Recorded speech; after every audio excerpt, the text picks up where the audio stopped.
ಭಾಳ ಖುಷಿ ಆಗುತ್ತೆ ನಿಮ್ಮ ಜೊತೆ ಯಾವಾಗಲೇ ಮಾತಾಡಬೇಕಂದ್ರು, whether it is on camera off the camera.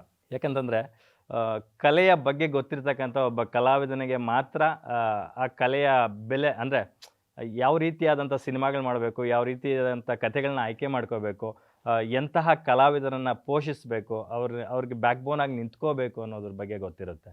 ಆ ನಿಟ್ಟಿನಲ್ಲಿ ನೀವು ಒಂದೊಳ್ಳೆ ಜರ್ನಿಯಲ್ಲಿ ಸಾಗ್ತಾ ಇದ್ದೀರಾ ಇತ್ತೀಚೆಗೆ. ಯಾಕಂದರೆ ನಿಮ್ಮ ಜರ್ನಿ ಕೂಡ ಸಾಕಷ್ಟು ಜನಕ್ಕೆ ಇನ್ಸ್ಪೈರಿಂಗು. ಸೊ ಆ ನಿಟ್ಟಿನಲ್ಲಿ ಸಾಕಷ್ಟು ವಿಚಾರಗಳು ಮಾತಾಡಬೇಕು. ಮೊದಲಿಗೆ ಇದೇ ನವಂಬರ್ 22ಗೆ world wide Zebra cinema release ಆಗ್ತಾ ಇದೆ.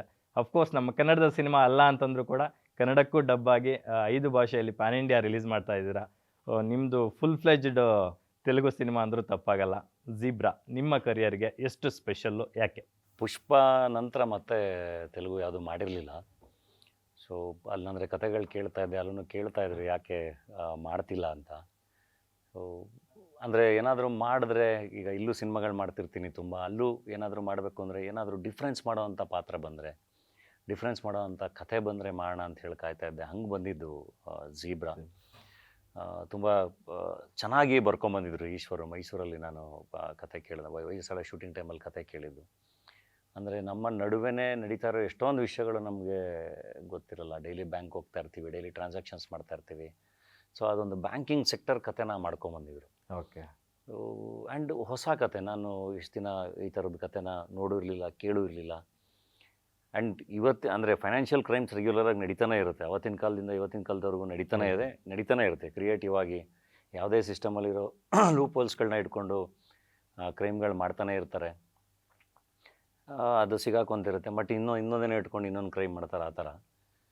ಸೊ ನಾನು ಆ ಥರ ಕ್ರೈಮ್ಸ್ಗಳ ಬಗ್ಗೆ ಎಲ್ಲ ಕೇಳಿದ್ದೆ. ಇದು ಕಥೆಯಲ್ಲಿ ಅವರು ಅದನ್ನು ಎಷ್ಟು ಚೆನ್ನಾಗಿ ಅದನ್ನೆಲ್ಲ ಇಟ್ಕೊಂಡು ಕತೆ ಪ್ಲ್ಯಾನ್ ಮಾಡಿದರು ಅಂದರೆ ಕೇಳ್ತಿದ್ದಂಗೆ ತುಂಬ ಇಷ್ಟ ಆಯಿತು. ಹಾಗಾಗಿಲ್ಲ ಇದು ಮಾಡೋಣ. ಆ್ಯಂಡ್ ದುಡ್ಡು ಬ್ಯಾಂಕ್ ಅಂತಿದ್ದಂಗೆ ಎಲ್ರಿಗೂ ಕನೆಕ್ಟ್ ಆಗುತ್ತೆ. ಎಕ್ಸಾಕ್ಟ್, ಎಲ್ರಿಗೂ ಅರ್ಥ ಆಗುತ್ತೆ. ಸೊ ಆ್ಯಂಡ್ ಈಶ್ವರ್ ಪೆಂಗ್ವಿನ್ ಅಂತ ಒಂದು ಸಿನಿಮಾ ಮಾಡಿದರು ತಮಿಳಲ್ಲಿ, ಆಲ್ರೆಡಿ ಲಾಕ್ಡೌನಲ್ಲಿ ರಿಲೀಸ್ ಆಗಿದ್ದಂಥ ಸಿನಿಮಾ ನೆಟ್ಫ್ಲಿಕ್ಸಲ್ಲಿ. ಆ್ಯಂಡ್ ಅದ್ಭುತವಾದ ಸ್ಟಾರ್ ಕಾಸ್ಟ್ ಇತ್ತು ತೆಲುಗುವಿಂದ. ನಮ್ಮ ಸತ್ಯದೇವ್ ಇರಲಿ, ಸುನೀಲ್ ಅವರಿರಲಿ, ಕಟ್ಟಪ್ಪ ಸತ್ಯರಾಜ್ ಅವರಿರಲಿ, ಸತ್ಯ ಅಕಾಲ ಝೀಬ್ರಾದಲ್ಲಿ ನಮ್ಮನೆಲ್ಲ ನಗ್ಸಕ್ಕೆ ಅಂತ ಇರೋದು. ಸೊ ಇಷ್ಟೊಳ್ಳೆ ಸ್ಟಾರ್ ಕಾಸ್ಟು ಆ್ಯಂಡ್ ಒಳ್ಳೆ ನಿರ್ಮಾಪಕರುಗಳಿದ್ರು.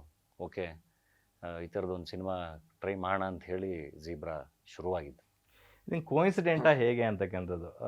ದುಡ್ಡು, ಕೋಟಿ, ಕರೆನ್ಸಿ, ಬ್ಯಾಂಕು, ಇದೆಲ್ಲ ಕೋಇನ್ಸಿಡೆಂಟಾಗಿ ರೀಸೆಂಟಾಗಿ ಕೋಟಿ ಅಂತ ಒಂದು ಸಿನಿಮಾ ಬಂತು ಕನ್ನಡದಲ್ಲಿ. ಅದು ಥರ ಕಾಮನ್ ಆಡಿಯನ್ಗೆ ಕನೆಕ್ಟ್ ಆಗುವಂಥ ಒಂದು ಸಿನಿಮಾ ಆಗಿತ್ತು.